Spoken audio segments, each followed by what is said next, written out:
Rebirth of heartless queen episode 6। बही माफी का जिक्र सुनकर शान के जबड़े कस गए।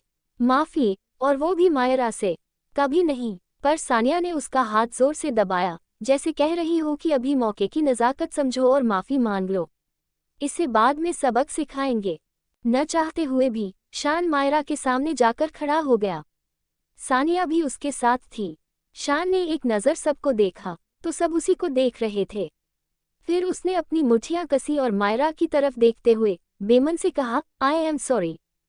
मायरा शान की सॉरी सुनकर उसे एक नज़र देखती है, फिर सबको देखते हुए अपनी सख्त आवाज में एक्सप्रेशन लेस फेस के साथ कहती है, वैसे मानना पड़ेगा इस घर के लोगों के दोहरे मापदंड को, डबल स्टैंडर्ड्स। मेरी गलती पर मुझे सजा मिली। मुझे अपना कमरा किसी और को देकर उस कमरे में रहना पड़ा और इस नालायक ने गलती की तो बस सॉरी। वाह, क्या परिवार है। इंटरेस्टिंग। उसकी वाक्य में एक कटाक्ष था जो सबको शर्मिंदा करने के लिए काफी था। मायरा की बात सुनकर वीर कहता है, नहीं, ऐसा नहीं है मायरा। शान को भी उसकी गलती की सजा मिलेगी। अब आगे smile smile smile smile smile smile smile smile smile smile smile smile. वीर शान को उसकी सजा बताते हुए कहता है, शान पूरे 1 महीने उस कमरे में रहेगा जिसमें मायरा रह थी, और पूरे 1 महीने उसे न तो पॉकेट मनी मिलेगी और न ही कोई कार। पर भाई, मैं कैसे उस कमरे में रहूंगा? शान कुछ और बोलता कि वीर ने गुस्से में उसे चुप करते हुए कहा, शट अप शान। ये सब तुम्हें ये हरकत करने से पहले सोचना चाहिए था। और तुमने सुना नहीं बड़ी माँ ने क्या कहा? मायरा से माफी मांगो जब तक वो तुम्हें माफ न कर दे, समझे? और सानिया, तुम मायरा का कमरा खाली कर दो। तुम्हारा कमरा पहले से ही तैयार है, तुम वहां शिफ्ट हो जाओ। वीर भाई, ये आप क्या कह रहे हो? सानिया क्यों कमरा खाली करेगी? दीपिका वीर की बात सुन के बोली। लेकिन वीर ने उसको भी चुप कराते हुए कहा, गलती शान की थी, पर इसकी सजा मायरा को मिली है जिसकी कोई गलती नहीं थी। तो अब इसको सुधारना हमारा काम है। इसीलिए मायरा को उसका कमरा वापस मिल जाना चाहिए। फिर उसने सबको देखते हुए कहा, मुझे उम्मीद है आप लोगों को मेरे इस फैसले से कोई एतराज नहीं होगा। जिस पर सबने हामी भर देते हैं। वही मायरा के होठों पर एक तिरछी मुस्कान आ गई। उसने मन ही मन कहा, पहला बार पहली जीत तुम्हें ये खेल बहुत महंगा पड़ने वाला है। आज तो सिर्फ रूम चुना है, धीरे धीरे सब कुछ मैं तुमसे छीन लूंगी सानिया। वही शान जो अपनी सजा सुन शौक था दादी उसे ऐसे कदा देख अपनी कड़क आवाज में उससे बोलती है, क्या तुम्हें सुनाई नहीं दिया वीर ने क्या कहा? माफी मांगो मायरा से। दादी की बात सुनकर शान ने मायरा की तरफ देखते हुए फिर कहा, आई एम सॉरी। मुझसे गलती हो गई। गलती? कैसी गलती? किस चीज की माफी? मायरा ने उसकी बात पर व्यंग्यात्मक ढंग से कहा। शान समझ रहा था कि मायरा उसे नीचा दिखा रही है, पर उसने खुद को काबू किया और दांत पीसते हुए आगे कहा, मैंने सानिया के कमरे में पटाखे तुमसे रखवाए और फिर खुद उनको जलाया। मुझे ऐसा नहीं करना चाहिए था। I am sorry. सानिया, जिसे अंदर ही अंदर बहुत गुस्सा आ रहा था, पर खुद को बाहर से शांत और मासूम दिखाते हुए बोली, I am also sorry Myra. मुझे नहीं पता था ये सब शान ने किया है। इतना बोलकर वह रोने लगी और आगे बोली, मैं अभी तुम्हारा कमरा खाली कर देती हूँ, पर प्लीज हमें माफ कर दो। मायरा जो अब थक चुकी थी इन दोनों के इस ड्रामे से, उसने गुस्से में दोनों को देखते हुए कहा, माफी? तुम दोनों को क्या लगा कि तुम्हारी माफी से मैं तुम्हें माफ कर दूंगी? अपनी ये 2 कौड़ी की माफी अपने पास ही रखो, क्योंकि आगे बहुत काम आने वाली है तुम्हें। फिर सानिया की तरफ देखकर बोली, और तुम अपना ये ड्रामा बंद करो। तुम्हें क्या लगता है कि रोकर दिखाओगी तो मैं अपना कमरा वापस नहीं लूंगी? ऐसा सोचना भी मत करना। 1 घंटे के अंदर मेरा कमरा खाली करो। फिर वह केएसआर की तरफ देखते हुए बोली, दीदी उस कमरे को लॉक करवा दो और मेरे लिए 4थे फ्लोर पर कमरा तैयार करवाओ। I need some space. मैं जब तक गेस्ट रूम में जा रही हूँ। इतना क्या बह मायरा वहां से जाने लगती है। वह जा ही रही थी कि तभी दीपिका ने उसे रोकते हुए कहा, जब तुम्हें उस कमरे में रहना ही नहीं है तो तुम सानिया को खाली करने को क्यों कह रही हो? क्योंकि वो कमरा मेरा है, मायरा सिंह राठौर का। मायरा ने बड़े एटीट्यूड से तेज आवाज में जवाब दिया। और मायरा अपनी चीज किसी को नहीं देती, चाहे बाद में मैं उस चीज को आग ही क्यों न लगा दूं। जो मेरा है वो मेरा ही रहेगा। और आपको क्या लगता है, इस 2 कौड़ी की लड़की का इस्तेमाल किया हुआ कमरा मैं इस्तेमाल करूंगी? मैं? नो वे। इतने लो स्टैंडर्ड्स नहीं है मेरे और न ही मैं आपकी तरह बेवकूफ़ हूँ। इतना बोलकर मायरा तिरजा मुस्कुराते हुए गेस्ट रूम की तरफ चली जाती है। उसकी बातों में एक घमंड और आदेश साफ झलक रहा था। वहीं बाकी सब लोग अभी भी अवाक खड़े मायरा की बातों के बारे में सोच रहे थे। जब वह बोल रही थी तब उसका ऑरा इतना मजबूत था कि किसी की हिम्मत ही नहीं हुई कि उससे कुछ कहे। मायरा की बात सुन दादी और केएसआर के होठों के कोने ऊपर मुड़ गए। दादी ने केएसआर को देखते हुए कहा, जैसा मायरा ने कहा है वैसा करो कुश, और गौतम, उसके लिए कमरा तैयार करवाने के लिए दुनिया के सबसे अच्छे इंटीरियर डिजाइनर को बुलाओ। जी दादी। अपनी दादी की बात सुनकर गौतम घर के बाहर चला गया। उसे तो वैसे भी इन लोगों से कोई मतलब नहीं था। उसके लिए तो उसकी प्रिंसेस सबसे ऊपर थी, वह उसके लिए कुछ भी कर सकता था। पर माँ, उस फ्लोर पर तो आपने किसी को जाने से मना किया है, तो मायरा का कमरा वहाँ कैसे? दीपा जी बीच में बोल पड़ी। ये सब तो मायरा से उसका कमरा छीनने से पहले सोचना चाहिए था। ये सुझाव आपने ही तो दिया था ना माही को, हमें पता है। जानकी जी ने गुस्से से कहा।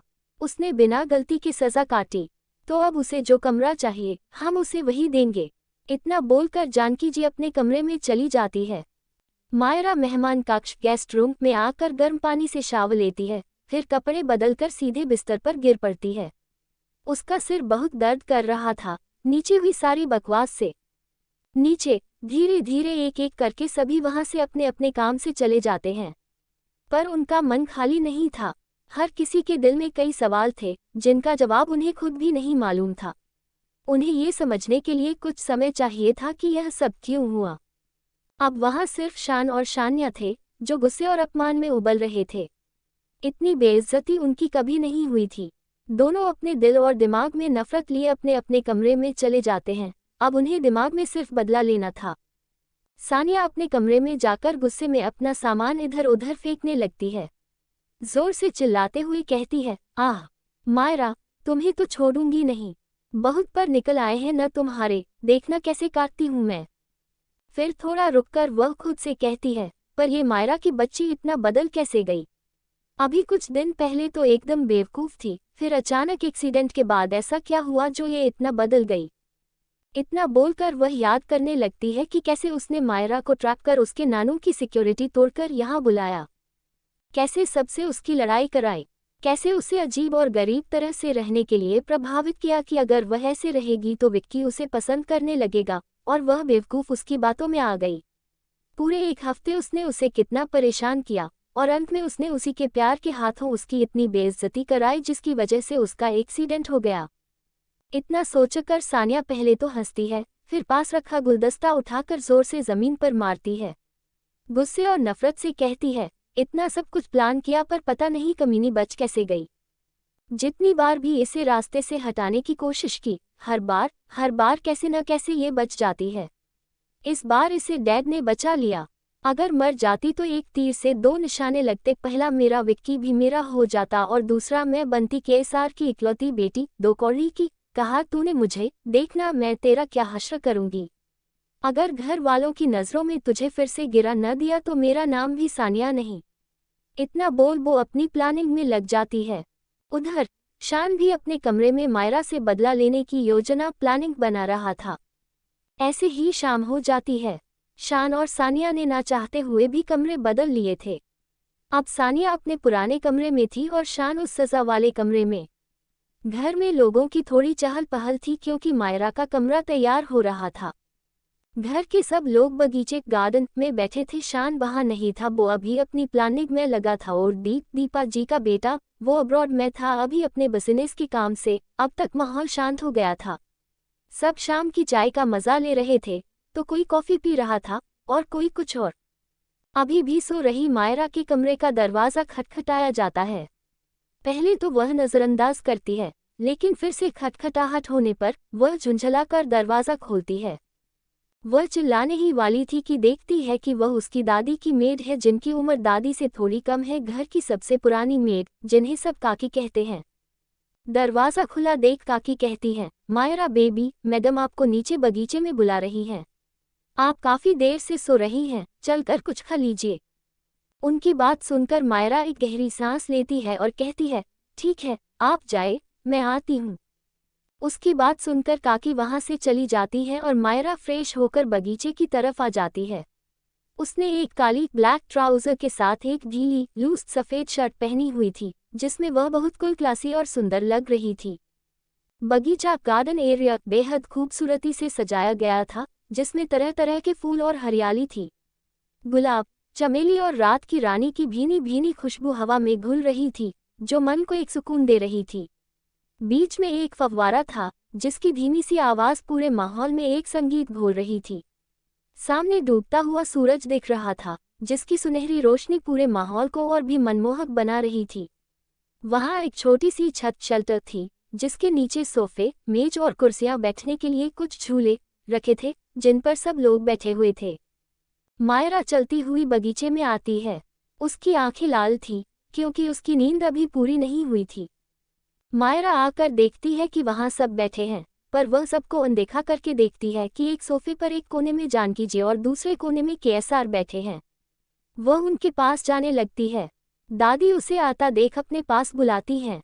मायरा जाकर जानकी जी की गोद में अपना सिर रख देती है और अपने पैर के एस.आर. की गोद में रख देती है, जो अपने फोन में लगे हुए थे, और अपनी आंखें बंद कर लेती है। दादी उसकी इस हरकत पर हंसने लगती हैं और प्यार से उसके सिर पर हाथ फेरने लगती हैं। क्ष अपना रुख फोन से हटा मायरा की ओर करते हैं। उनकी आंखें उसे घूरने लगती। ऐसा लग रहा था मानो उनकी नज़रों से ही मायरा की आंखें खुल जाएंगी, पर नहीं।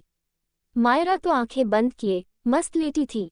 सब लोग मायरा की इस हरकत पर चौंक गए थे। जब से मायरा आई सबको बहुत अलग लग रही थी, बदली बदली सी। बचपन में वह ऐसी नहीं थी। क्या ये वही मायरा थी जिसे सबने बचपन में देखा था? ये हरकतें तो उसकी कभी नहीं थी। वह तो हमेशा शांत और प्यारी थी। सबको लगा कि केएसआर जरूर मायरा को डांटेंगे उसकी इस हरकत। माही जी को भी यही लगा कि कहीं केएसआर मायरा पर गुस्सा न करने लगे। इसलिए उन्होंने तुरंत बीच में दखल दिया और अपनी आवाज को यथासंभव शांत रखते हुए बोली, मायरा, ये क्या बदतमीजी है? ठीक से बैठो। तुम अपने डैड के ऊपर पैर रखकर क्यों लेटी हो? सानिया ने भी अपनी मीठी और सहमी हुई आवाज में मायरा को समझाते हुए कहा, हाँ मायरा, तुम ऐसे कैसे लेट सकती हो? वो हमारे डैड हैं। तुम उनके ऊपर अपने पैर कैसे रख सकती हो? वो तुमसे इतने बड़े हैं। अगर कोई तुम्हें ऐसे देखेगा तो तुम्हारे बारे में क्या सोचेगा? यही न कि तुम्हारे अंदर बिल्कुल मैनर्स नहीं है, तुम्हें अच्छी एजुकेशन नहीं मिली है। सानिया ये सब बड़े प्यार से कह रही थी, जैसे उसे मायरा की बहुत फिक्र हो, पर उसके शब्दों में एक छुपा हुआ व्यंग्य था।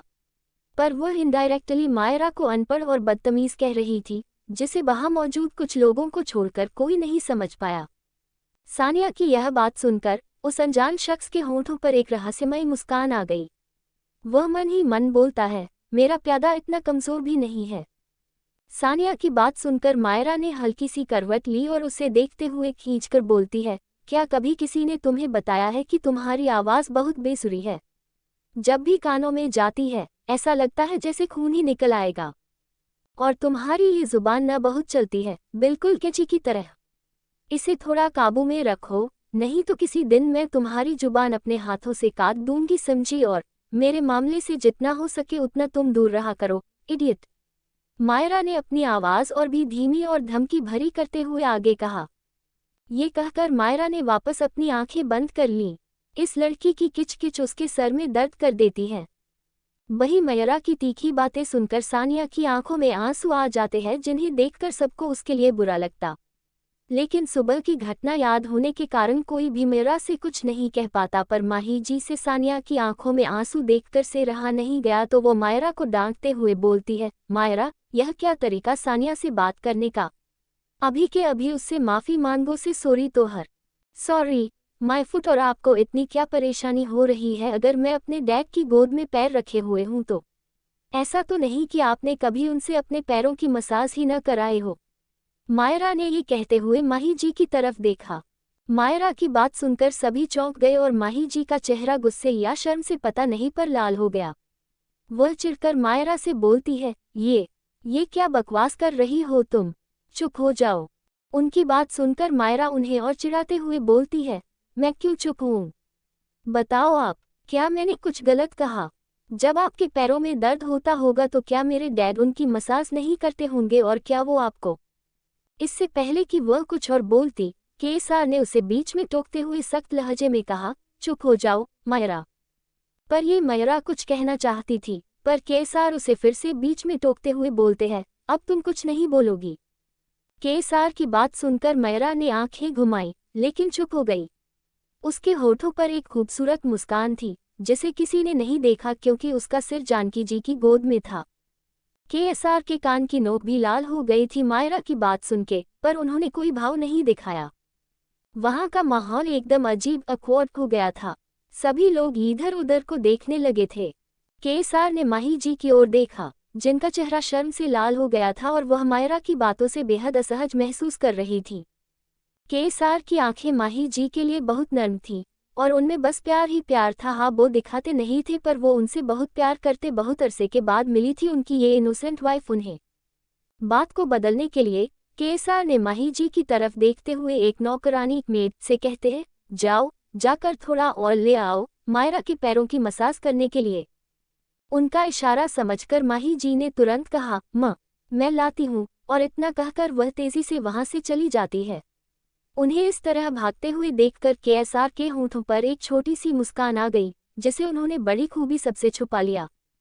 उनकी बात सुन दादी उनसे पूछती है कि मायरा के पैरों में क्या हुआ है, तो वो उन्हें बताते हैं कि थोड़ी सूजन स्वेलिंग है।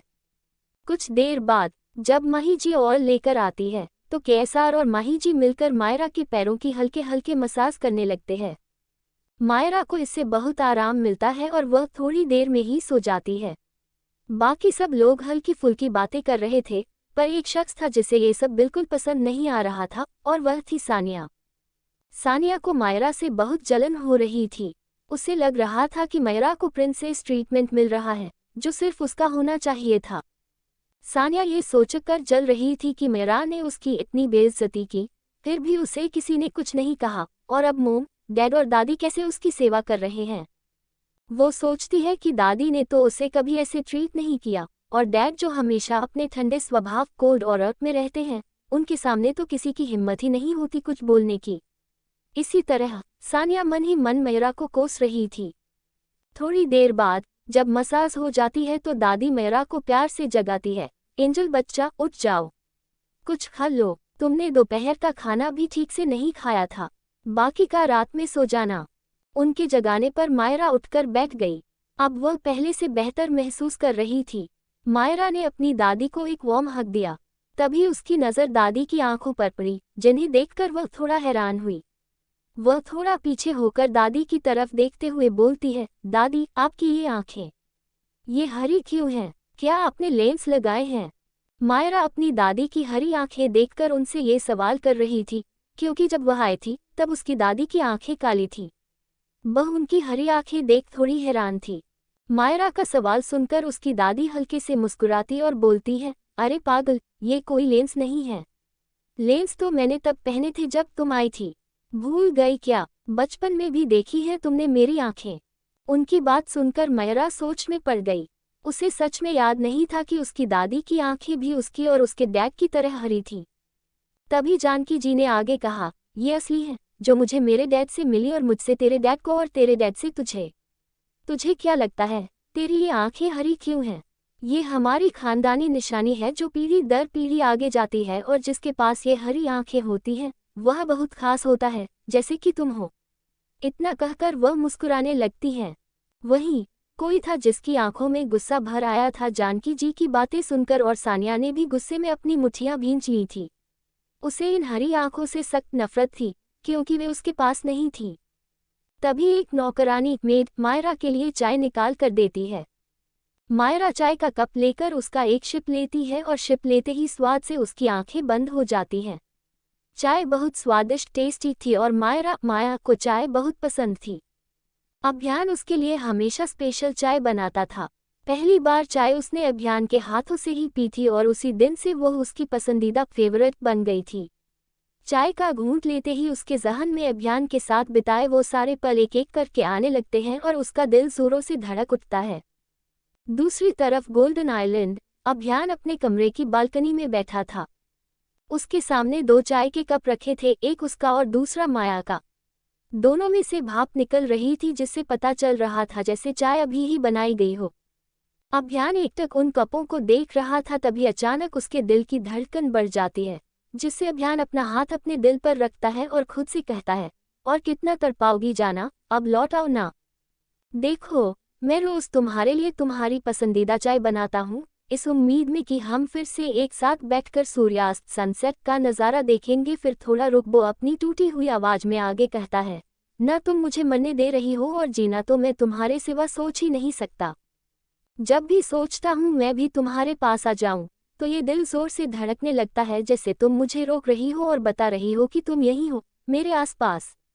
मैं क्या करूं जाना, क्या करूं? इतना बोलकर वह अपना सिर सोफे से टिका देता है और उसकी आंख से एक आंसू गिर जाता है।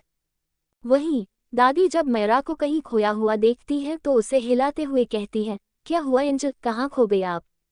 फिर वो उसके हाथ में चाय का कप देखती है और उसे देखकर कहती है, आप अपना कप हमें दीजिए, हम आपको कॉफ़ी देते हैं। हमें ध्यान ही नहीं रहा कि आपके कप में चाय है और आपको चाय पसंद नहीं है। इतना कहकर वह उससे कप लेने लगती है, पर मायरा उन्हें रोकते हुए कहती है, ओह माय ब्यूटीफुल दादी, आपसे किसने कहा कि हमें चाय पसंद नहीं? चाय तो मेरी फेवरेट है। दादी उसकी बात सुनकर कहती है, पर बेटा, आप पहले तो कभी चाय नहीं पीती थी, आपको इसकी महक भी पसंद नहीं आती थी। उन्होंने ऐसा इसलिए कहा क्योंकि पहली वाली मायरा को चाय बिल्कुल पसंद नहीं थी। दादी की बात सुनकर मायरा के हाथ रुक जाते हैं और वह एक बार केएसआर को देखती है जो उसे ही अपनी गहरी आंखों से देख रहे थे। फिर मायरा दादी को देखते हुए अपनी गहरी और रहस्यमयी आवाज में कहती है, वक्त के साथ सब बदल जाता है दादी, चाहे इंसान हो या पसंद। तो बस मेरी भी पसंद अब बदल गई है। दादी उसकी बात सुनकर सिर हिला देती है, जैसे कह रही हो, ठीक है, तुम्हें जो पसंद हो वो करो। सभी लोग चाय की चुस्कियां ले रहे थे, उसकी गर्माहट सबके होंठों पर महसूस हो रही थी। मायरा भी चाय का स्वाद ले रही थी, पर उसका मन कहीं और था। हर एक घूंट के साथ वो अभियान की यादों की गहराइयों में उतरती जा रही थी। उसकी आंखों के सामने उसका चेहरा घूम रहा था, उसकी बातें कानों में गूंज रही थी। वो पूरी तरह अभियान ख्यालों के में खोई थी, उसके होठों पर एक बहुत प्यारी सी मुस्कान थी। तभी उसे एक जानी पहचानी आवाज ने उसे उसके हसीन ख्यालों की दुनिया से बाहर खींचा। मायरा बच्चा, आपके डैड ने आपको बताया क्या? वो आपकी बात मानने को तैयार हो गए हैं। आपकी वो जिद, वो इच्छा उन्होंने पूरी कर दी है जिसकी वजह से आप उनसे नाराज थी। जानकी जी ने मायरा को देखते हुए कहा। उनके चेहरे पर एक हल्की मुस्कान थी, लेकिन उसमें वो खुशी नहीं थी जो हमेशा होती है। शायद वो खुद यह नहीं चाहती थी, पर अपनी पोती की खुशी के लिए वो मजबूर थी। जानकी जी की बात सुनकर केएसआर एक पल के लिए जम से जाते हैं। उनकी आंखें गहरी हो जाती हैं और बाकी सब भी उनकी तरफ देखने लगते हैं। किसी को समझ नहीं आता कि जानकी जी किस बारे में बात कर रही हैं। मायरा उनकी बात सुनकर एक पल के लिए रुकती है, उसकी भौहें चढ़ जाती है, जैसे उसे कुछ याद आया हो, पर वह अपना सिर झटक देती है, ये सोचकर कि शायद जो वह ज्यादा सोच रही है ये हो ही नहीं सकता। इतना सोच मायरा भी सबकी तरह जानकी जी की तरफ एक उलझी कंफ्यूजन भरी नजर से देखती है, मानो उनसे पूछ रही हो कि कौन सी बात। जानकी जी मायरा की आंखों का सवाल समझकर उसे कुछ बताती, इससे पहले ही कर उन्हें बीच में टोक अपनी शांत पर सख्त आवाज में बोलते हैं, आप रहने दीजिए माँ, मैं बाद में मायरा से इस बारे में बात कर लूँगा। उनकी बात सुनकर जानकी जी को कुछ अजीब लगता है। वह जानती थी कि केएसआर मायरा के इस फैसले से खुश नहीं है, पर फिर भी उन्होंने मायरा के लिए यह फैसला लिया है। फिर भी अभी तक उन्होंने मायरा को इस बारे में कुछ क्यों नहीं बताया, ये सोच वह सीधे उनके तरफ देखते हुए सवाल करती है, आपने अभी तक मायरा को इस बारे में कुछ नहीं बताया? कुछ नहीं, पर सही समय आने पर मैं बता दूंगा, आप फिक्र मत कीजिए। केएसआर जानकी जी को कुछ भी बताने से रोकने के लिए कहते हैं। उनकी आवाज में कोई भाव नहीं था। पर कुछ, आपका सही समय कब आएगा? कल शाम को ही भाई साहब का फोन आया था, उन्होंने कहा है कि 1 हफ्ते बाद सेरेमनी रखेंगे, सबको इनविटेशन भेजना है, इतनी सारी तैयारियां करनी है और आप अभी भी सही समय का इंतजार कर रहे हो। कहते कहते जानकी जी रुकती हैं, फिर गहरी सांस लेकर आगे कहती हैं, हम जानते हैं कि कुछ आप इस रिश्ते से खुश नहीं हो, पर अब तुम मायरा की खुशी के लिए फैसला ले चुके हो और अब आप इससे पीछे नहीं हट सकते। उनके इस सवाल पर कुशा की आंखों में एक अजीब सी बेचैनी झलकती है। बाकी सबको कुछ समझ नहीं आ रहा था कि यह किस बारे में बात हो रही है और किस चीज़ की सेरेमनी है जो 1 हफ्ते बाद होने वाली थी। सिर्फ दादाजी को छोड़कर, क्योंकि उन्हें जानकी जी ने पहले ही इस बारे में बता दिया था। पहले तो वह भी राजी नहीं थे, पर मायरा की खुशी के लिए मान गए थे। जानकी जी और केएसआर की बात सुनकर मायरा का दिल एक पल के लिए जोर से धड़कता है। उसे एक अजीब सी घुटन उसके सीने में होने लगती है, जैसे जानकी जी ठीक उसी बात का जिक्र कर रही हो जिसका बारे में वो सोच रही हो, जो वह कभी नहीं चाहती थी। ये सोचते ही उसकी पकड़ चाय के कप पर कसती चली जाती है, इतनी कि उसे खुद भी इसका एहसास नहीं होता है। वह तिरछी नजरों से कुश की ओर देखती है। उसकी आंखों में पहले जो उलझन थी, अब धीरे धीरे उनमें गुस्से भरने लगा था। माँ, मुझे इस बारे में सोचने के लिए थोड़ा और समय चाहिए कि हमें ये रिश्ता करना है या नहीं। केएसआर जानकी जी की ओर देखते हुए कहते हैं। उन्होंने मायरा की आंखों में भरा गुस्सा देख लिया था और वह नहीं चाहते थे कि मायरा अपना गुस्सा सबके सामने दिखाए। उन्होंने यह फैसला अपनी मायरा के लिए लिया था, पर अब वह पहले वाली मायरा नहीं है। ये बात वह अच्छे से जानते थे, चाहे कोई और जानता हो या नहीं। यह क्या कह रहे हो आप? कुश, इतने बड़े फैसले बार बार बदले नहीं जाते हैं, और आप तो कभी अपने लिए हुए फैसले पर 2 बार नहीं सोचते, फिर आज क्यों? ये बात आप भी अच्छे से जानते हो कि अपने कैसे ये रिश्ता कराया है, और अब आप जुबान दे चुके हो। और एक राठौर अपनी जुबान से कभी नहीं पलटता, इसलिए अब ये रिश्ता होगा किसी भी कीमत पर, और आप अपने फैसले से मुकर नहीं सकते। दादाजी केएसआर की बात पर अपनी कड़क और भारी आवाज में बोलते हैं। उन्हें केएसआर की बात बिल्कुल पसंद नहीं आई थी। इस लोगों की बहस को देख दीपिका से रहा नहीं जाता। आप लोग किस बारे में बात कर रहे हैं, हमें भी तो बताए कुछ। दादी, आप किस बारे में बात कर रही हैं और किस चीज़ की रस्म है जो 1 हफ्ते बाद है? किसका रिश्ता तय हुआ है? उन लोगों को आपस में ही बात करता देख जब दीपिका से और रहा नहीं जाता तो वह बीच में बोल पड़ती है।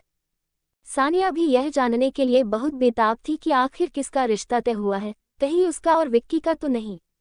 यही सोच उसकी आंखों में एक उम्मीद चमक उठाती, क्योंकि घर में सबको पता है कि वह विक्की को कितना पसंद करती है। वह यही सब मन ही मन सोच नाच रही थी। बाकी सब भी अब जानना चाहते थे कि आखिर किसका रिश्ता तय हुआ है।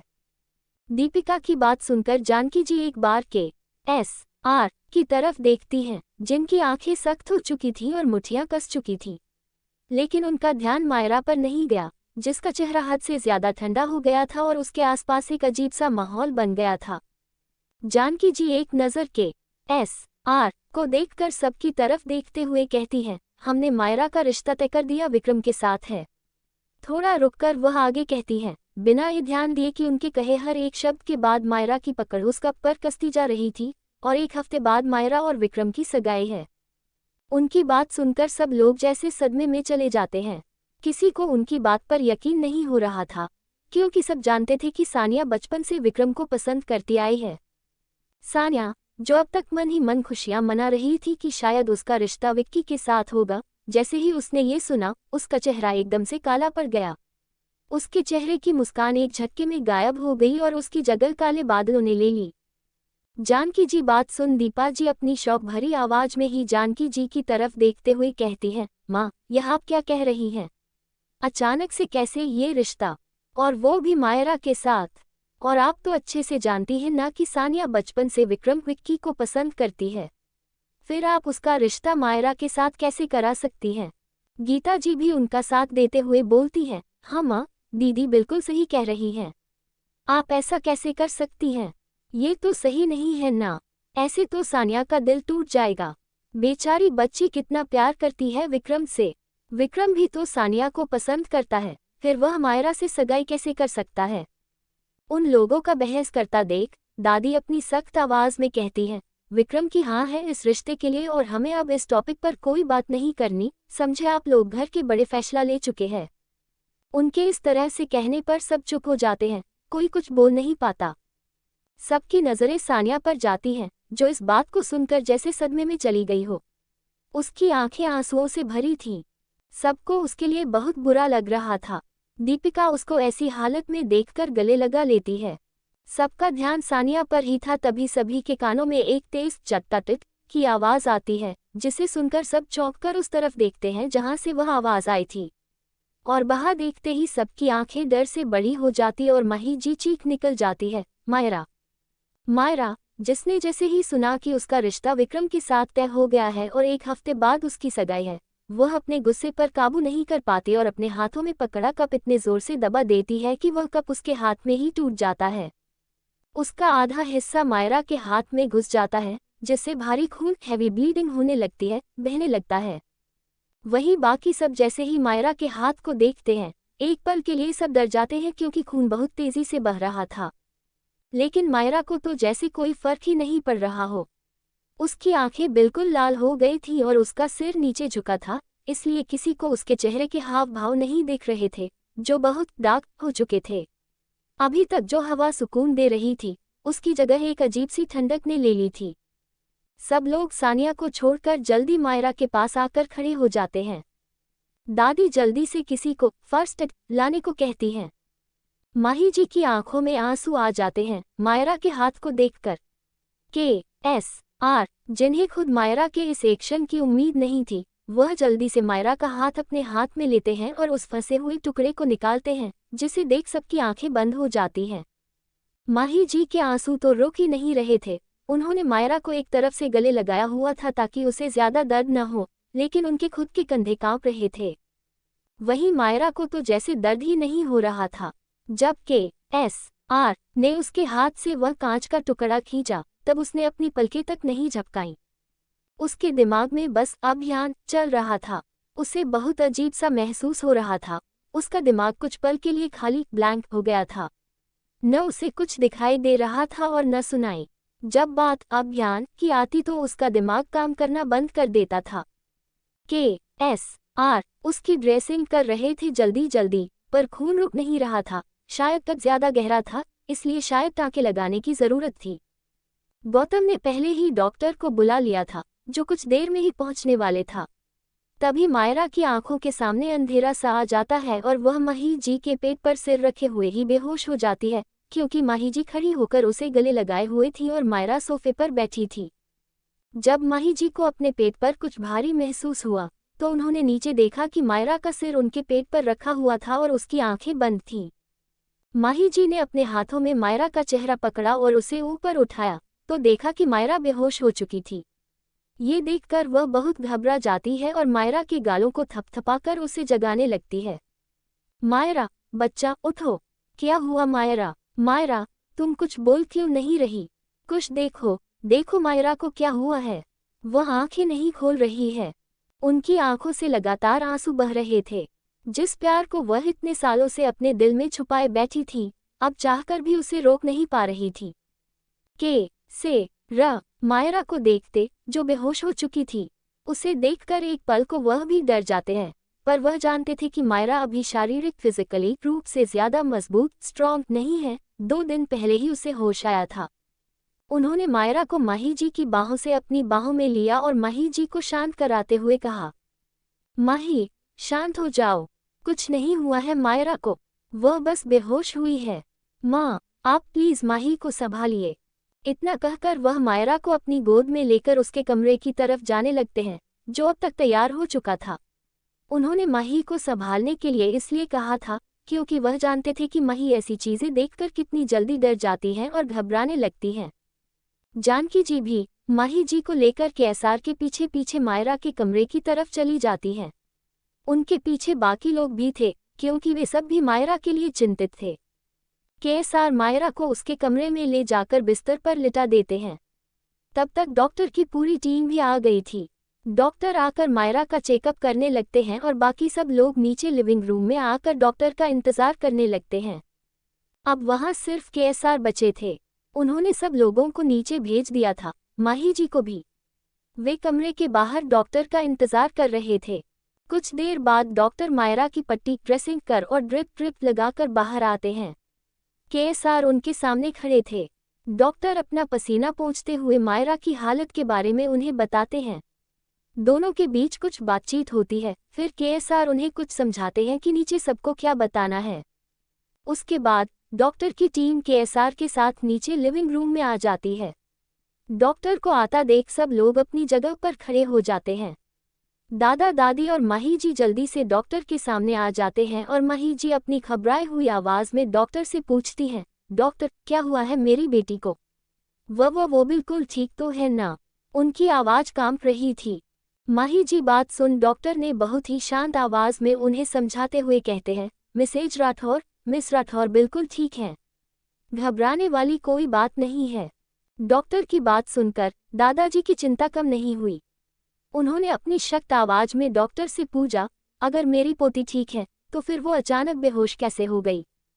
डॉक्टर उनका सवाल सुन उन्हें देखते हुए कहते हैं, देखिए सर, उन्हें अभी 2 दिन पहले ही मिस राठौर कोमा स्टेट से होश आया है, इसलिए वो थोड़ी कमजोर हैं। इतनी ब्लीडिंग की वजह से वो बेहोश हो गईं। उन्हें बस थोड़ी ज्यादा देखभाल की जरूरत है, बाकी सब ठीक है। फिर वो केएसआर की ओर देखकर बोले, अच्छा मैं चलता हूँ सर। उनकी बात सुन केएसआर ने सिर्फ अपना सिर हिला देते हैं। डॉक्टर के जाते ही केएसआर ने सबकी तरफ देखा। कुछ लोगों के चेहरे पर अभी भी चिंता के भाव थे, जिन्हें समझ वो अपनी शांत मगर सख्त आवाज में कहते हैं, मायरा ठीक है, आप लोग फिक्र मत कीजिए। बस ध्यान रहे कि उसके सामने कोई ऐसी बात न हो जो उसे पसंद न आए। ये बोलते हुए सबकी तरफ देखते हैं। जहां सब शांत हो रहे थे, जानकी जी की चिंता अभी भी बाकी थी। पर मायरा को अभी तक होश क्यों नहीं आया? अगर वो ठीक है तो वो केएसआर से पूछती है, क्योंकि उसे नींद का इंजेक्शन दिया गया है। जख्मों को भरने के लिए नींद बहुत जरूरी है। केएसआर ने उनकी बात बीच में ही काट दी। इतना कहकर वो अपने कमरे की ओर चले गए। बाकी सब भी अपने अपने कमरों में लौट गए। इस सब के बीच सब लोग सानिया को पूरी तरह भूल गए थे, जिसका दिल टूट चुका था। तू क्यों किया मायरा ने खुद को हर्ट, क्यों पहुंचाई खुद को चोट? ऐसा क्या रिश्ता है मायरा और अभ्यम के बीच जो इतने दूर होते हुए भी है इतना गहरा? ए फ्लैट केएसआर कैसे करेंगे मायरा की मदद? क्या होगा जब मायरा होश आएगा? क्या मायरा भूल जाएगी अभ्यम को और कर लेगी विक्रम से एंगेजमेंट? क्या सानिया होने देगी माया की एंगेजमेंट इतनी आसानी से? जब माही जी करती इतना टा मायरा से, तू क्यों चुपटी है नो अपना प्यार? आखिर क्या राज छुपा है माही जी के दिल में?